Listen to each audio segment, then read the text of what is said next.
I kicked out the bathroom window and ran. Drove off without a word. Left the holiday lights behind me, still twinkling in the cold. I could hear my mom calling my name through the door as I climbed out. But I didn't stop. Because what she did that night broke something in me.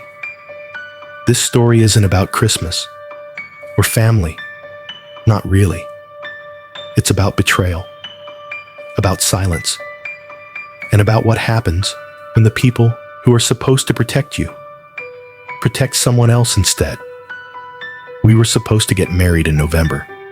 Me and Sarah. 4 years together. We had the venue picked, colors chosen, guest list halfway done. The kind of future that starts to feel permanent, like it's already happened. And then, just weeks before, everything unraveled. I found out she cheated. Not a misunderstanding. Not a drunken mistake. She betrayed me, looked me in the eye and denied it until she couldn't anymore.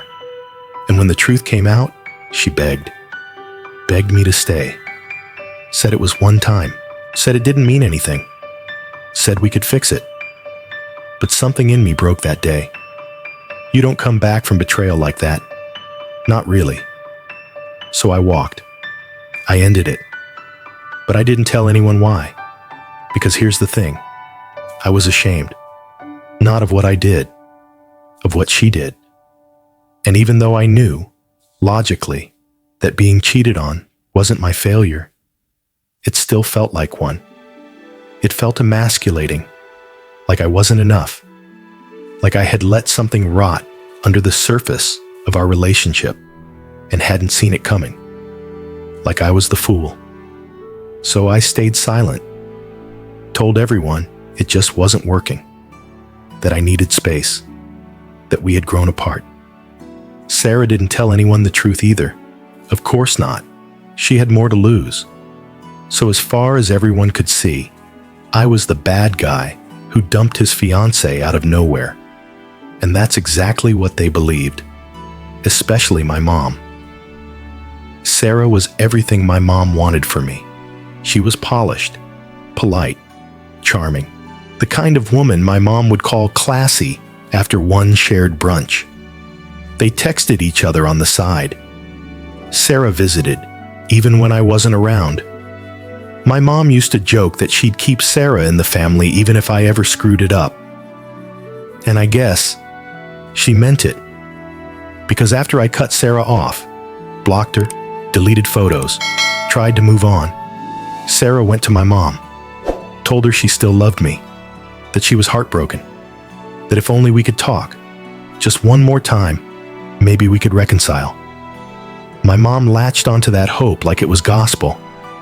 She started pushing, calling me, saying things like, "Don't throw this away," telling me I needed closure, that Sarah deserved to be heard, that Christmas was coming, and maybe a holiday miracle could fix what was broken.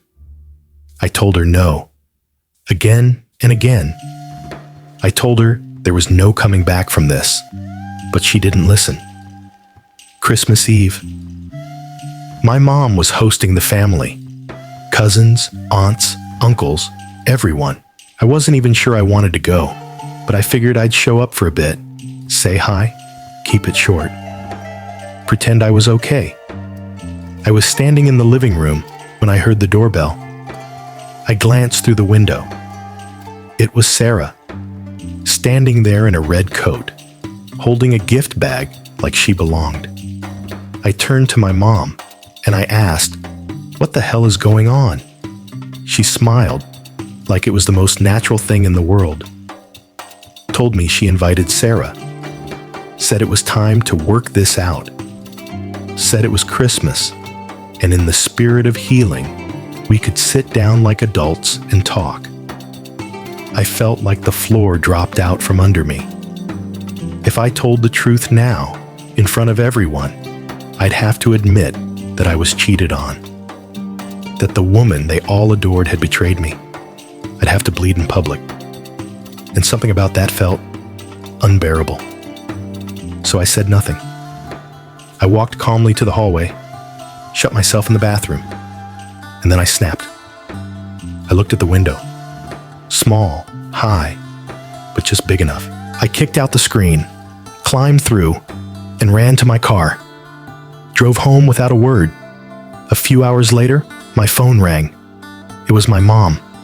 She was furious, said I humiliated her, said she was cutting ties with me. Cutting ties. Over a window. Over a scene she created. She said Sarah would always be like a daughter to her. That I was the one who ruined Christmas. I didn't respond. Then my sister called, told me I was selfish, said I made everyone uncomfortable, that I owed Sarah a conversation, that I was a coward for not facing her. I broke. I told her Sarah cheated on me, that the breakup wasn't sudden or impulsive. It was betrayal. I told her I had been carrying that pain for weeks, that I didn't want to say it because I felt ashamed, even though I knew I shouldn't be. She didn't believe me, called me a liar, said I was making things up to justify ghosting Sarah and wrecking our family Christmas. And in that moment, I felt more alone than I had the day Sarah confessed. So, am I the asshole? Was I wrong for running? For protecting myself? For not wanting to explain my trauma to people who clearly didn't believe me anyway? Or was I just someone trying to hold on to a little dignity in a house full of people who had already decided my story for me? You tell me, because I still don't know. You know, stories like this aren't just about breakups. They're about boundaries. They're about what happens when the people closest to us, our family, our tribe, refuse to see our pain because they've already chosen someone else's comfort. This wasn't a failure of love. It was a failure of loyalty. This man tried to do the right thing. He walked away from someone who betrayed him. He swallowed his pride, kept quiet, and tried to move on without destroying reputations. And yet, somehow, he became the villain in his own story. That's the tragedy, that when you're hurt the most, the people who should rally to your side sometimes just look the other way. To anyone listening who's ever been cheated on and stayed silent, you are not weak. You are not less. The shame does not belong to you. It never did. And if someone tries to twist your pain into their version of closure, if they weaponize your family, your holidays, your history, know this: you don't owe anyone your healing. You don't have to set yourself on fire just to keep their narrative warm. So what would you have done? Would you have told the truth from the beginning? Confronted your ex in front of the whole family? Or would you have climbed out that window too? Let us know in the comments. And if you've ever been made to feel small in a room full of people who should have made you feel safe, you're not alone. This is AITA Story Vault. Thanks for listening.